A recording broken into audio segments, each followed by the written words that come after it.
Bukan godaan, tekanan sih selalu ada dan pasti ada. Di dalam penegakan hukum nggak ada ya. Paling besar bohong tekanan. kalau tidak ada tekanan. Paling besar tekanan yang pernah Bapak alami apa Pak? Satu saja Pak. Dalam kasus perkara atau apa nih?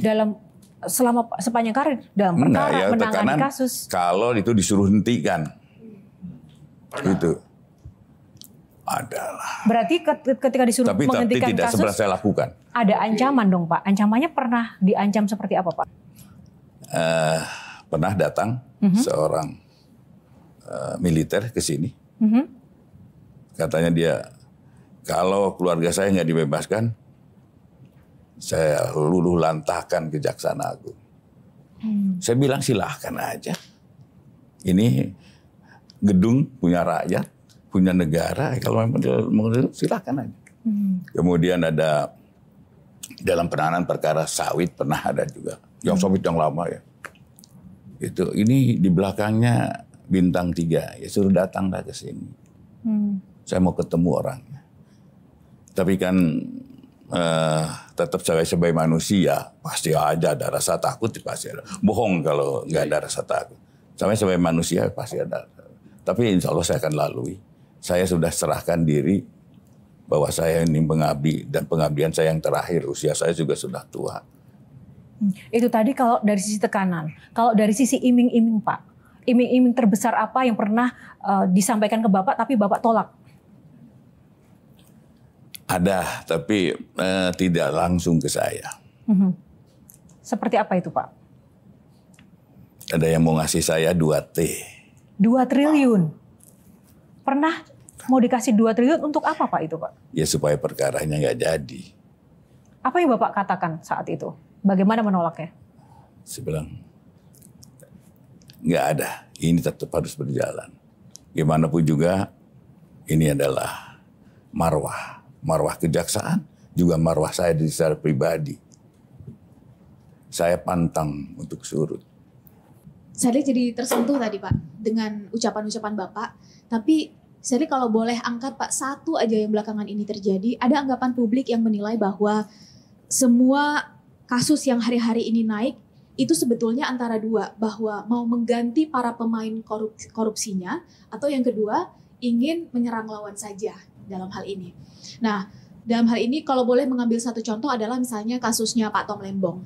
Bukan kasus tangkap tangan, terbukti impornya paling kecil, ternyata juga tidak menerima keuntungan, tapi dipanggil Pak, dikasuskan. Nah, sedangkan itu tidak terjadi, boleh jadi ke menteri lainnya. Kalau boleh Pak, ini dijawab agar publik akhirnya terpuaskan logikanya, dan untuk menjaga bahwa keadilan adalah keadilan sebagaimana yang Bapak sampaikan tadi, itu sebetulnya bagaimana Pak? Gini Mbak, kalau kasus-kasus itu lihat aja nanti hasil putusannya. Saya tidak akan, insya Allah putusannya. Kan tidak harus ya. Saya tidak terima duit, kan memperkaya orang lain juga di dalam undang-undangnya begitu. Memperkaya orang lain, itu sudah suatu tindak pidana. Tapi saya memang tidak ingin jawab karena ini sedang berjalan, jadi mohon maaf nanti tunggu aja putusannya.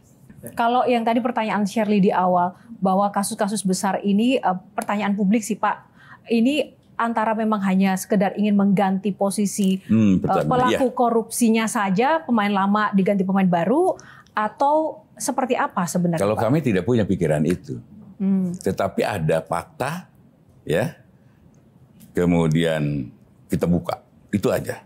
Soal nanti silahkan aja, saya bukan di urusan saya lagi kalau mau itu pengganti atau ganti. Tetapi kalau itu terjadi lagi akan saya tindak lagi.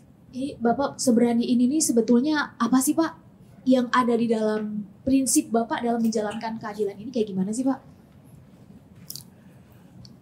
Gimana pun juga gini Mbak, saya ini selalu tertantang, ya. Bahkan saya kalau ditekan semakin membeku. Artinya kalau saya sudah melangkah, apapun harus saya jalani dengan resiko apapun.